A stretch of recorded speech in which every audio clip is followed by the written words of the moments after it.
What's going on, people? Welcome back to 100% Chelsea. We're just coming off of Chelsea beating Dynamo Kiev 5-0 in the Europa League, an 8-0 win on aggregate. And we are doing a sofa review. We haven't done one of these in a while. But yeah, as you can see, we're at Louis after the game. Gentlemen, what do we think of the game? That was fun. Oh, that was fun to watch. I mean, people are going to, like as usual, people are going to come about quality of opposition. Which is a fair point, but they were dreadful. Yeah, They were absolutely dreadful. But it was a good match on our end, however. I don't really think I have much critiques or criticisms. I mean, we'll find something somewhere.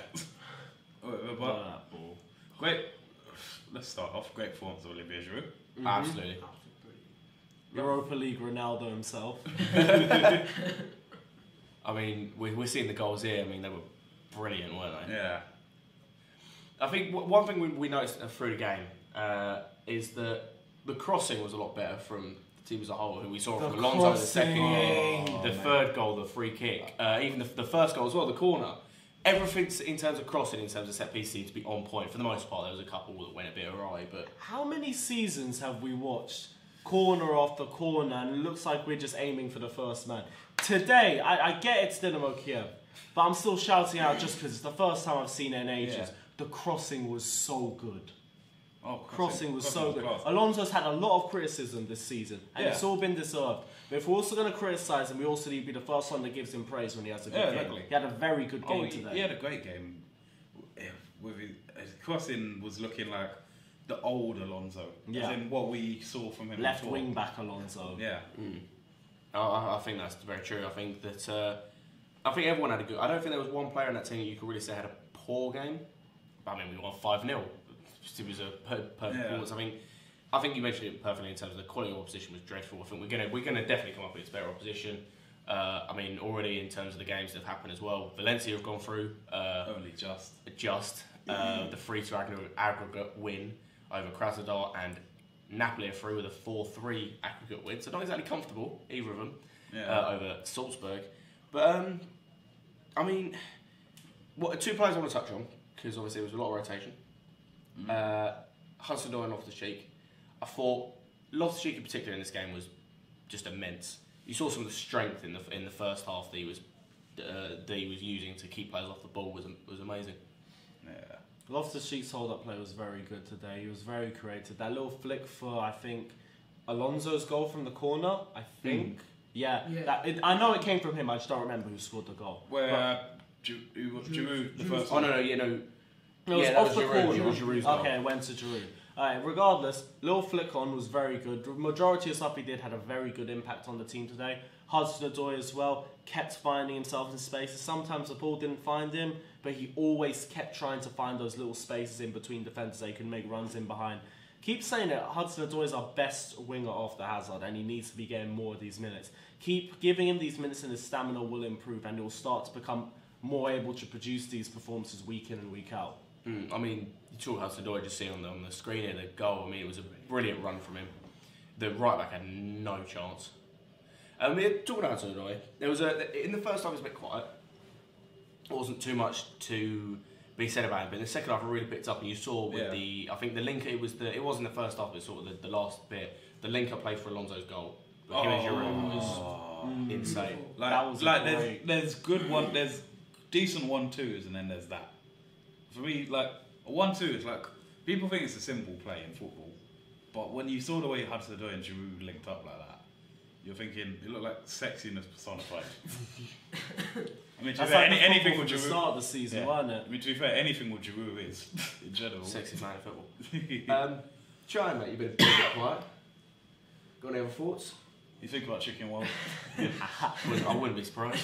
That's a shout. Listen, it was a good result. We know it was a weak team, but I'm happy that Hudson-Odoi got the game. Loftus-Cheek got his chance. He was really good today. I think he was the man of the match. I know Giroud got a hat-trick, but the way Loftus-Cheek controlled him, he was absolutely good today. And that's the point I keep on making, that he should be starting over Kovacic. He should be.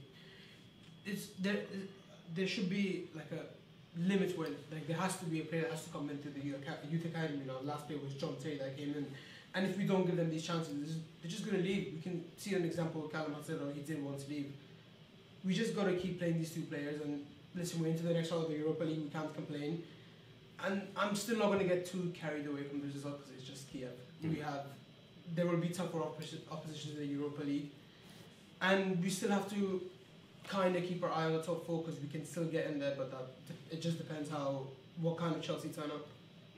I definitely agree. I think talking of the next round, obviously we know, as I mentioned, we know two of the teams going through, Valencia and Napoli.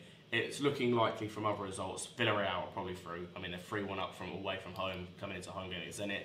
They're probably through. Apart from them, obviously Rennes and Arsenal got to play. It's not certain with them. Neither is with Inter Milan and Frankfurt.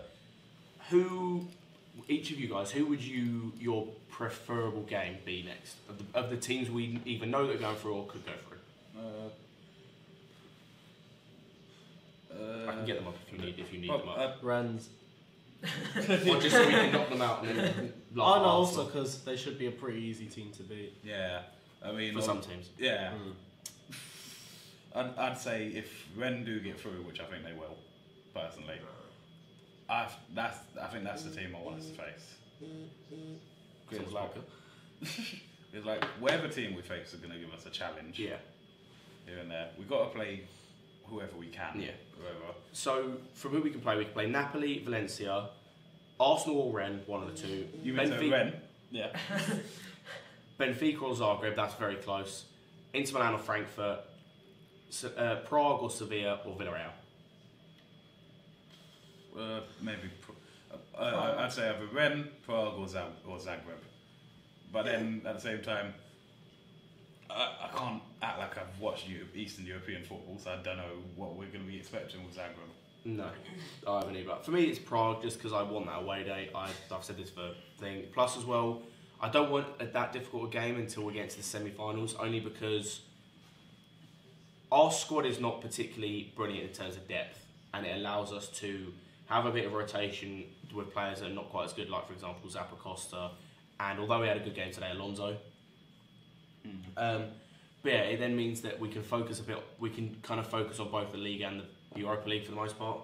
But yeah, I don't want Sevilla. I don't. Villarreal I wouldn't mind because it's Spain. Be quite nice. But yeah, apart from that, I don't really want anyone. Apart from that, in terms of stuff to touch on, I think there's not much to talk about. It was a very good team performance, I think. Here's the thing, all we really wanted from today was rotation and a good performance that could give us momentum into the Everton game. We've got all three of them. So there's not really a lot of negatives to look at. I think there were some players that still maybe not had a good performance, but with it being 5-0, you don't really care. No. And let's be honest, all in all, today's been a very good performance. And I thought it was just going to be a little 1-0 where we just get one goal and try to slow down momentum. Yeah. We walked all over them. Yeah, this was even worse than the home game. I thought after the home game it was like playing a Sunday League team. No, that was embarrassing. That was on par with what City did to us in terms of they just could not get near us. 3 years since we played them in the Champions League. I mean, yeah, it was an easy game. It was just such an easy game. I mean, they only offered one thing, and it was really comical. And how do we explain it?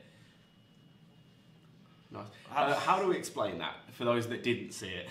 What today? The comical moment of the second half with Kiev and Rudiger. Oh, Rudiger posing like one of your French models. If any, do you guys know about that page on Twitter, Cold War Steve? No. There's basically pictures from like the Cold War, and it's just like Steve McFadden, the actor that plays Phil Mitchell, just slotted in there for fun. That's what it seemed like with Rudiger in that situation.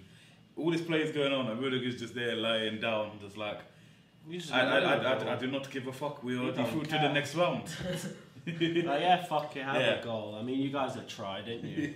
Yeah, I mean, it was so funny. The fact that it was open goal as well, and he had the post. I don't think he thought that the ball would just pinball around like that. So he thought, oh fuck the ball. The ball came straight back to him. It was a and straight then he's line going as around, well. and he's like, okay, shit, should I get up?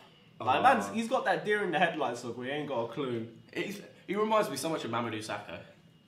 Who's Rudiger? In a little bit in terms of like that. Like Mamadou Sakho is the type of like you look at how he plays, you look at how he moves when he plays football. I knew that was coming. I knew that. Thank you, but he looks like in terms of that player that's like he looks like he's always panicking when he's on the ball, but in actual fact, he's so calm and he knows what he's doing. Yeah, that's what I love about Rudiger. Yeah. Big games, he always turns up. He's had Salah in his pocket for 2 seasons now. You got That's not difficult. I mean, you got to love most top 6 teams have had Salah in their back pocket. Let's praise the players we have, innit? I can't really say much else because other than that, the defence looks a bit scary still. Oh, it really does. But yeah, as I said, there's not much else to talk about. It was a very good result. 5-0 is it's basically the perfect result, I think. Mm-hmm. Yeah. But yeah, as I said, we move on, watching Arsenal get absolutely ruined, hopefully, by Rennes. I mean, it's not always easy to win in France, lads. But apart from that, guys, as I said, we'll see you tomorrow or Saturday for the preview build-up to Everton.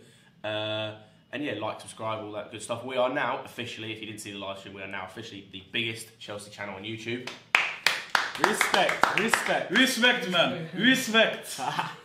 But yeah, as I said, like, subscribe, all that stuff, all the social media links will be down in the description below, Snapchat, Twitter, Instagram, all that good stuff. And yeah, we'll see you for Everton away.